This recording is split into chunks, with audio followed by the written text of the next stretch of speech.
Guys, this is विशाल और आप सभी को पता ही होगा कि हमने पिछली वीडियो के अंदर एक इन्वर्टर बनाया था। और ये जो इन्वर्टर है आप सभी देखिए कि इसके अंदर हमने खराब होने का यूज किया था और यहाँ पर एक ट्रांसफार्मर लिया था। और इसकी मदद से जो हमने यहाँ पर एक इन्वर्टर बनाया था ना, उससे आप कुछ भी चला सकते हो। मतलब यहाँ पर एलईडी बल्ब चला सकते हो, मोबाइल चार्ज कर सकते हो, बहुत सारी चीजें कर सकते हो। और मुझे उस वीडियो के अंदर इतनी ज्यादा कमेंट्स आई कि विशाल भाई इसका पावर और बढ़ाओ, इसके अंदर ना ऐसा कुछ करके दिखाओ जिससे हम यहाँ पर बड़ा जो है ट्रांसफार्मर यूज कर सकते हैं और इसके अंदर हम जो है बड़ी चीजों को भी इजीली चला सकते हैं। तो भाई साहब आप सभी की कमेंट आई है तो काम तो करना पड़ेगा ना, इसीलिए मैंने पूरा रात भर सोचा, 2-3 दिन से सोच रहा हूं मैं कि क्या किया जाए और फिर आइडिया आ गया मुझे। और इस वीडियो के अंदर हम ऐसा इन्वर्टर बनाने वाले हैं वो भी खराब होने की मदद से, जिससे आप जो है ना हैवी चीजों को भी चला सकते हो। तो भाई हमें सबसे पहले लेना होगा एक खराब हॉर्न। तो यहाँ पर आप देखते हो मैंने खराब हॉर्न तो पहले निकाल लिया था पिछली वीडियो के अंदर और इसको थोड़ा मैंने मॉडिफाई भी कर दिया था। इसके अंदर यहाँ पर ऊपर की साइड में एक डायफ्राम लगा होता है, जिसको मैंने यहाँ पर इस नट को खोलने के बाद में निकाल लिया था। और यहाँ से इसको खोलने के बाद में हमने यहाँ पर क्या करा कि इसके अंदर जो है इसको नट बोल्ट लगा पकड़ के इसको अच्छे से टाइट भी कर दिया था। अगर आपको नहीं समझ में आया कैसे मैंने क्या किया था तो आप हमारी पिछली वीडियो को जाकर देख सकते हो, जिसके अंदर मैंने पूरा एक्सप्लेन किया था कि किस टाइप से आपको सारा काम करना है। ठीक है, तो उसका लिंक डिस्क्रिप्शन में दिया गया है, इस वीडियो को देखने के बाद में वो देख लेना। अब यहाँ पर लेना होगा एक ट्रांसफार्मर हमारे पास ये देखो छोटा है 3 एम्पियर का, लेकिन हम यहाँ पर बड़ी साइज का लेंगे ताकि हमारा जो है मतलब इन्वर्टर वो पावरफुल बन सके। तो हम यहाँ पर एक बड़ा वाला ट्रांसफार्मर ले लेते हैं। मेरे पास 2 है, दोनों आपको दिखा देता हूँ। भाई साहब बहुत वजन है यार इसके अंदर, एक और लेकर आता हूँ।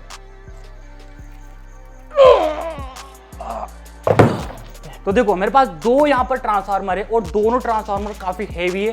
पहला वाला आपको यहाँ पर दिखा देता हूँ, ये इन्वर्टर का है और यहाँ पर ये जो है साइन वेव इन्वर्टर का है। यहाँ पर आप देखते हो इसके अंदर जो है 2 वायर दिए गए, जिसके अंदर यहाँ पर 220 वोल्ट इनपुट और आउटपुट दोनों निकलता है। और यहाँ पर देखो ये जो है मोटे मोटे वायर लगे हुए हैं, यहाँ पर हमारा जो है इसके अंदर जो है लगभग 12 वोल्ट इनपुट देना होता है। तो यहाँ पर ये हमारा काम करता है। ठीक है, तो एक तो हमारे पास ये हो चुका है जिसके अंदर 2 ही वायर यहाँ पर दिए गए और एक और हमारे पास ये वाला है, जिसके अंदर हमने क्या है कि पहले वीडियो बना रखा है, जिससे हमने यहाँ पर मॉसफेट का यूज़ करके एक इन्वर्टर भी बनाया है जो कि काफ़ी हैवी है। और ये भी इन्वर्टर का ही ट्रांसफार्मर है और इसकी मदद से मैंने एक पावर सप्लाई भी बनाई थी बहुत हैवी वाली, जिसका मैं यहाँ पर बहुत सारी जगह पर यूज़ करता हूँ।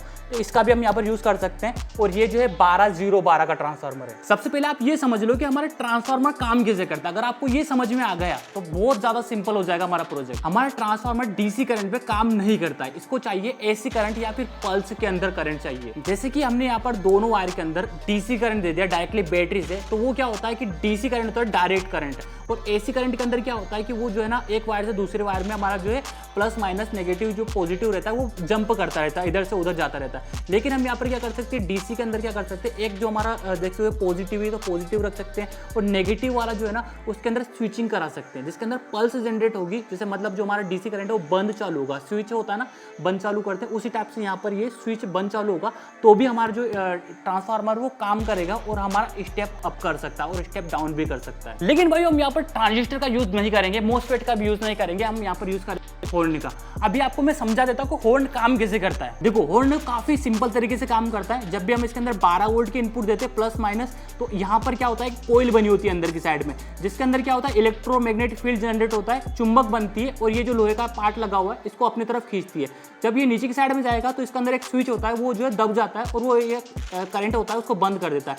और जैसे ये बंद करता है तो ये क्या काम करता है, वापस से ऊपर आ जाता है और जैसे ऊपर आएगा स्विच हमारा वापस से चालू हो जाता है और इलेक्ट्रोमैग्नेटिक फील्ड जनरेट होता है और वापस से इसको नीचे की साइड में खींच लेता है। और ये जो काम है बहुत ज़्यादा स्पीड से होता है, 1 सेकंड के अंदर 100 से 150 बार होता है, जिसकी वजह से क्या होता है कि ये इतनी तेज वाइब्रेट करता है और इसके ऊपर डायफ्राम लगा होता है वो भी वाइब्रेट करता है और फिर हमें जो है साउंड सुनाई में देता है, जो कि हॉर्न का आता है ना पीप पीप की आवाज वो सुनाई देती है। पहले हमने क्या करा था, इस हॉर्न को डायरेक्टली यहाँ पर लगा दिया था और इस ट्रांसफार्मर के साथ में कनेक्ट कर दिया था, वो भी स्विच के अंदर। तो यहाँ पर हमारा जो करंट है वो बंद चालू हो रहा था स्विचिंग का और हमारा इन्वर्टर बन गया था।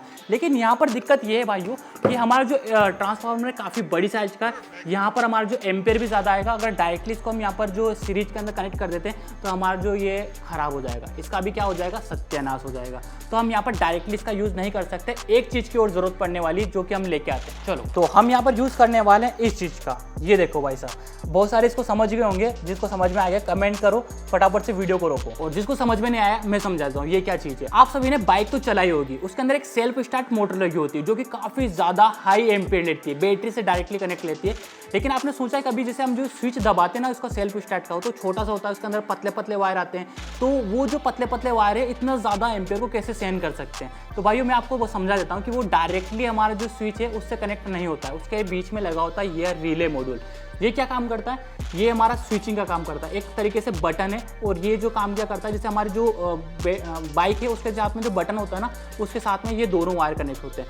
जैसे हम उसको कनेक्ट करते हैं, बटन दबाते हैं, तो यहाँ पर हमारा क्या होता है कि इसके अंदर सिग्नल जाता है और यहाँ पर जो है रिले चालू हो जाता है। रिले का काम क्या होता है कि यहाँ पर स्विचिंग का काम करेगा दूसरे बटन के द्वारा। तो यहाँ पर दो जो पॉइंट है ना, इन दोनों के पॉइंट के बीच में एक पत्ती लग जाती है, जिसकी मदद से ये जो है चालू हो जाता है। अब जिसको समझ में नहीं आया ना, मैं आपको समझा देता हूँ। आप सभी ने बाइक चलाई होगी, बाइक के अंदर एक सेल्फ स्टार्ट मोटर लगी होती है, वो काफ़ी हाई एम्पेयर पे चलती है। लेकिन आपने कभी सोचा है, दिमाग लगाया कभी कि हमारे जो बाइक के जिसे हम सेल्फ स्टार्ट करते हैं, वो छोटा सा स्विच होता है, इतना ज़्यादा एम्पेयर कैसे सहन कर सकता है। तो देखो भाइयों, वो डायरेक्टली हमारी जो मोटर है ना, उस बटन से कनेक्ट नहीं होती है, उसके बीच में लगा होता है ये रिले मॉड्यूल। इसके अंदर देखो आपको दो बड़े बड़े इस टाइप के नट बोल्ट दिखेंगे, जिसके अंदर क्या काम करता है कि हमारा जो स्विच होता है ना, उसकी जगह पर इसको लगाया जाता है। जैसे मान लो कि हमारी जो मोटर है और बैटरी का जो कनेक्शन है, उसके बीच में इन दोनों को लगाया जाता है। और यहाँ से दो वायर और निकले हुए हैं, ये दोनों वायर जो हमारा बटन जो होता है ना, पतला हमारा हाथ के यहाँ पर, उसके अंदर लगे होते हैं। जैसे हम बटन दबाते हैं तो यहाँ पर ये इसके अंदर एक कोई लगी होती है रिले के अंदर, तो वो एक्टिव हो जाती है और यहाँ पर हमारे जो इस रिले को एक्टिव कर देती है, जिससे यहाँ पर हाई करंट जो है वो चला जाता है और हमारा जो स्विच है वो छोटा सा काम करता है। तो इसी टाइप से हम यहाँ पर क्या करने वाले हैं,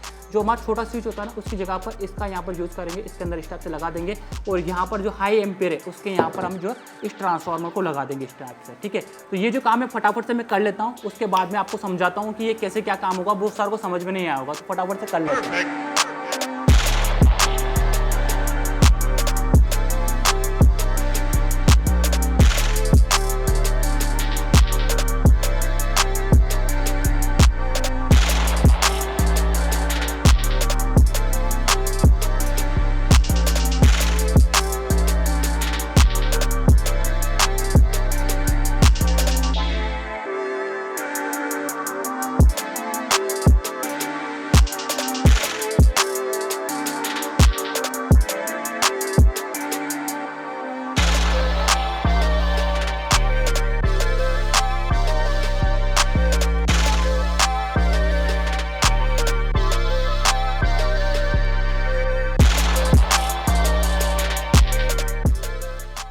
सो फाइनली गाइस हमारा इन्वर्टर बनके तैयार हो चुका है और इसके अंदर जो है ना पूरा कनेक्शन काफी ज्यादा सिंपल है। मैं आपको समझा देता हूँ। तो देखो सबसे पहले यहाँ पर एक लगा हुआ रिले मॉड्यूल, जो कि हमारे बाइक के अंदर यूज होता है और हाई एम्पेयर पे काम करता है। रिले मॉड्यूल का आप सबको पता है कि कैसे काम करता है।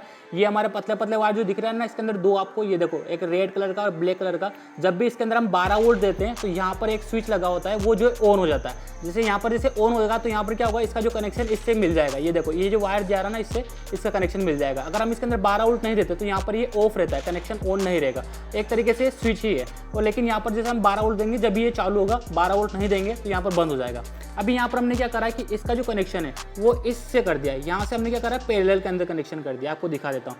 ये जो वायर है हमारे बैटरी का पॉजिटिव टर्मिनल है, डायरेक्टली यहाँ से पॉजिटिव आ जाएगा इसके अंदर, और ये यहाँ पर भी जाएगा। और यहाँ से देखो ब्लैक कलर का वायर जा रहा है, इसके अंदर जा रहा है, ठीक है। और उसके बाद में ये जो पॉजिटिव इधर की साइड में आ जाएगा। अब नेगेटिव देखो यहाँ पर हमारा ट्रांसफार्मर ना, इसका 12 वोल्ट का जो यहाँ पर दिया गया है, इसके साथ में हम पॉजिटिव कनेक्ट करेंगे, नेगेटिव करेंगे। तो यहाँ से नेगेटिव वाला जो पॉइंट है ना, इसके अंदर जाएगा और इसके अंदर चला जाएगा हॉर्न के अंदर। अब हॉर्न का क्या होगा कि ये स्विचिंग करेगा, बंद चालू होगा बार बार। तो यहाँ पर ये क्या कर रखा हमने, सीरीज में कनेक्शन कर रखा। तो जैसे ये बंद चालू होगा ना, तो उसी टाइप से यहाँ पर भी ये भी बंद चालू होगा। इसके अंदर जो मतलब करंट जाएगा वो मतलब पल्स के अंदर जाएगा। तो ये जो बंद चालू होगा तो ये स्विच भी बहुत जल्दी बंद चालू होगा। और इसकी मदद से क्या होगा, जो डीसी करंट है वो पल्स के अंदर कन्वर्ट हो जाएगा और ये हमारा चालू हो जाएगा। अब भाई इसको चालू करके देखते हैं। और यकीन मानो अभी तक मैंने इसको ट्राई नहीं किया, मुझे भी नहीं पता ये काम करेगा या फिर नहीं करेगा।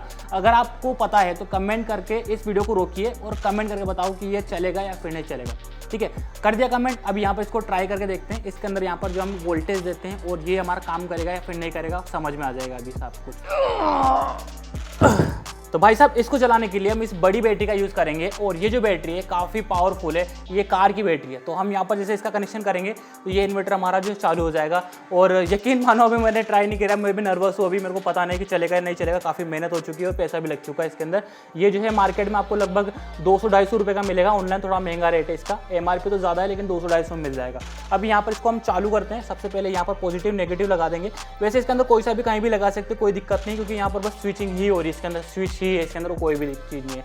तो यहाँ पर इसका कनेक्शन मैं फटाफट से कर लेता हूँ, फिर दिखाता हूँ। तो भाई इसके कनेक्शन के लिए इस टाइप के मेरे पास क्लिप्स है, जो कि यहाँ पर हम लगा देंगे। एक तो इसके अंदर ये नेगेटिव वाला लगा दिया मैंने, पॉजिटिव को यहाँ पर मैंने ऑलरेडी लगा दिया, इसके अंदर क्लिप नहीं था। और ये मेरे पास 2 इस टाइप के क्लिप्स हो चुके हैं, एक पॉजिटिव और नेगेटिव। इसके अंदर 12 वोल्ट आ रहा है, तो एक यहाँ पर इसके अंदर हम लगा देते हैं और दूसरा वाला यहाँ पर लगाएंगे, तो ये हमारा चालू हो जाना चाहिए। मुझे ये लगता है कि चालू हो जाएगा अभी, लेकिन चालू होने से पहले हम यहाँ पर एक काम करते हैं, इसके साथ में आउटपुट में कुछ कनेक्ट कर देते ताकि हमें पता लग जाए कि चल रहा है। तो यहाँ पर मैं एक होल्डर लगा देता हूँ ताकि यहाँ पर मैं पता लग जाएगा। तो इसको मैं डायरेक्टली यहाँ पर कोई सोल्डरिंग नहीं कर रहा हूँ, ऐसे कनेक्ट कर रहा हूँ इसके अंदर, ठीक है। तो यहाँ पर ये दोनों आरटी लगा देंगे इसके अंदर। वैसे देखो यहाँ पर तीनों जो पॉइंट है ना, इसके अंदर ये कॉमन है, और इसके अंदर और इसके अंदर दोनों के अंदर वोल्टेज आएगा। बस कम ज़्यादा वोल्टेज हो सकता है, वो बाद में हम चेक कर लेंगे किसमें ज़्यादा किसमें कम है। देखो यहाँ पर मैं जो आटे लगा रहा हूँ ना, ये बचपन की है। जब मेरे पास सोल्डरिंग आयरन नहीं था तो मैं इस टाइप से आटी वाटी लगाकर काम चला रहा था। तो आप भी कमेंट करके बताओ कि आप भी इस टाइप से जुगाड़ करते थे, मतलब आटी वाटी लगाने के बाद में। तो होल्डर में अब यहाँ पर सबसे पहले इस टाइप का बड़ी साइज का एक LED बल्ब लगाते हैं, उसके बाद में हम और भी चीज़ें ट्राई करेंगे इसके अंदर। फ्रेंड्स आप यहाँ पर देखो कितना ज़्यादा पसीना आ रहा है, इसलिए आ रहा है भाई साहब कि यहाँ पर मैं नर्वस फील कर रहा हूँ कि ये काम करेगा या फिर नहीं करेगा। तो भाई साहब इससे चालू करने से पहले मैं सेफ्टी लगा लेता हूँ, मान लो कि आँखें वाँखें में कुछ उछल जाए तो इसलिए, ठीक है। तो 1 2 3 स्टार्ट करते हैं। ओ भाई साहब हमारा बल्ब यहाँ पर चल गया था, यकीन नहीं हो रहा है। एक बार एक काम करते हैं, इसका वोल्टेज इधर साइड में कम आ रहा होगा शायद तक, इसलिए ये कम ग्लो कर रहा था। 1 2 3 स्टार्ट। फ्रेंड्स यार यकीन मानो यार, कितनी ज़्यादा खुशी हो रही है कि मतलब ये काम कर रहा है। मैंने जो सोचा था ना भाई साहब, ये काम कर रहा है यहाँ पर। अभी हम क्या करते हैं, इसके अंदर थोड़ा बड़ा बल्ब लगाकर देखते हैं। ये देखो, ये जो हमारे पास एक 200 वाट का बल्ब है, ये लगाकर देखते हैं चलता है या फिर नहीं चलता है। और यहाँ पर हम इसके अंदर इसको लगा देते हैं, ठीक है। मुझे पता नहीं कि चलेगा या फिर नहीं चलेगा, लेकिन फिर भी हम यहाँ पर ट्रायल कर रहे हैं इसके अंदर। और चलो करते हैं चालू।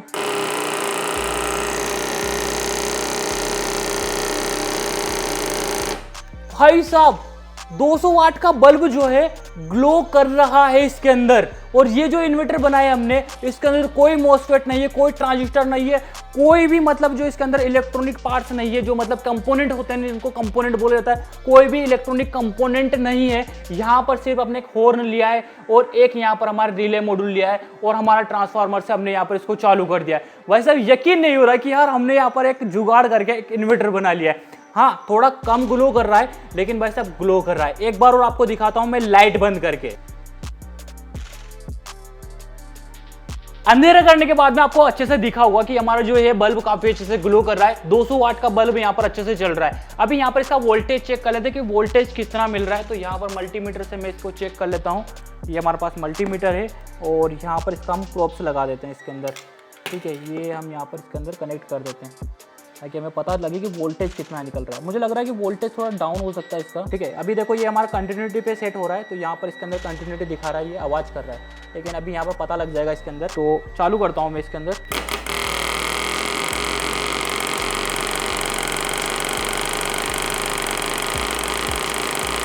तो भाई साहब इसके अंदर जो है वोल्टेज डाउन आ रहा है, 80 वोल्ट के आसपास आ रहा है। उसका कारण ये है कि हमारा जो रिले मॉड्यूल है ना, इतनी ज़्यादा स्पीड से स्विचिंग नहीं कर पा रहा है, क्योंकि हमारा जो यहाँ पर हमने जो ट्रांसफार्मर का ये डायरेक्ट हॉर्न का यूज़ किया था छोटे मतलब ट्रांसफार्मर के साथ में, तो वहाँ पर जो है स्विचिंग ज़्यादा हो रहा था। उसकी वजह से वोल्टेज जो हमें 220 के 230 के आसपास मिल रहा था, लेकिन उसके अंदर एम्पेयर नहीं मिल पा रहा था। लेकिन यहाँ पर हमने जो रिले मॉड्यूल का यूज़ किया ना, इस रिले मॉड्यूल से हमारा एम्पेयर तो बढ़ रहा है, लेकिन यहाँ पर जो है स्विचिंग जो है मतलब इसका जो हर्ट्ज है वो नहीं बढ़ पा रहा, जिसकी वजह से वोल्टेज जो है ज़्यादा नहीं मिल पा रहा हमें। और ये जो है एक एक्सपेरिमेंट था। बहुत सारे कमेंट करेंगे कि यार ये इन्वर्टर नहीं चलेगा, वो नहीं चलेगा। और ये जो मैंने मॉडल इसलिए बनाया ताकि बहुत सारे लोग इसको देख सके और उनको समझ में आ सके इन्वर्टर कैसे काम कर सकता है, और वो इससे देखकर कुछ नया इन्वेंशन चालू कर सके, मतलब कुछ भी नया बना सके। क्योंकि क्या होता है, शुरुआत कहीं जीरो से होती है ना, तो जीरो भी कहीं से लेके आए थे ना। तो इसी टाइप से जो है हमने आपके लिए बनाकर दिखा है कि इस टाइप से आप कुछ ना कुछ जुगाड़ बना सकते हो। इससे क्या है कि आपको कुछ ना कुछ सीखने के लिए मिलेगा। और ये जो है हमारा एम्पेयर ज्यादा निकाल रहा है, वोल्टेज डाउन निकाल रहा है। क्योंकि मुझे कमेंट आई थी कि विशाल कुछ ना कुछ करके दिखाओ, बड़ा बनाकर दिखाओ। तो यहाँ पर देखो हमने एम्पेयर तो निकाल दिया इसके अंदर, लेकिन वोल्टेज नहीं निकाल पाए। और मैं इससे जो है और भी रिसर्च कर रहा हूँ अभी। यार मान लीजिए कुछ ऐसा चीज मुझे मिल गया जिसमें कम खर्च के अंदर कम हमें जो है अफोर्ड लगाना पड़े। जैसे मान लो बहुत सारे इलेक्ट्रॉनिक कंपोनेंट होते हैं, उनको मतलब सर्किट बहुत ज्यादा मुश्किल होता है, बहुत सारे बना नहीं पाते हैं, तो उनके लिए मैं एक ईजी तरीका बना रहा हूँ जिससे इन्वर्टर बना सके। और अभी जो है इसके अंदर क्या है कि आप यूज़ तो कर सकते हो, मोबाइल चार्ज कर सकते हो, छोटा मोटा काम कर सकते हो, लेकिन लंबे समय तक नहीं चला सकते। उसका नुकसान मैं आपको बता देता हूँ, ठीक है। इसमें नुकसान क्या है कि हमारे जैसे अगर ज़्यादा इसको देर तक चलाएंगे तो एक तो ये भी करंट खींचता है, ठीक है, ये थोड़ा बहुत आवाज़ करता है, हमिंग का आवाज़ आता है इसके अंदर। दूसरी बात कि ये जो स्विचिंग ज़्यादा नहीं करेगा, क्योंकि इसके अंदर क्या होता है कि ज़्यादा दिन तक चला है, थोड़े टाइम तो चलेगा, लेकिन ज़्यादा टाइम तक चलने के बाद क्या है कि इसके अंदर जो है ना मतलब स्विच होता है, स्विच के अंदर क्या बंद चलो ऐसे होगा, पत्ती लगी रहती है जो बंद चालू होगी, उसके अंदर कार्बन आ जाएगा। कार्बन की वजह से क्या होगा, ये खराब हो जाएगा, और खराब होने के बाद में ये काम करेगा नहीं। तो यहाँ पर क्या है कि ये ना परमानेंटली नहीं है, बस एक प्रोजेक्ट था, एक एक्सपेरिमेंट था कि इस टाइप से अगर हम करते हैं तो क्या होगा या फिर नहीं होगा, ठीक है। तो ये आपको वीडियो कैसा लगा कमेंट करके जरूर बताना। अगर अच्छा लगा हो, कुछ सीखने के लिए मिला, तो फटाफट से वीडियो को लाइक कर दो और कमेंट करके बताओ कि आपका क्या सजेशन है, ठीक है। आपका जो भी दिमाग में आ रहा है कमेंट करके बताओ मुझे फटाफट से, ठीक है। मिलते हैं नेक्स्ट वीडियो के अंदर। जय हिंद, जय भारत, बाय एवरीबॉडी।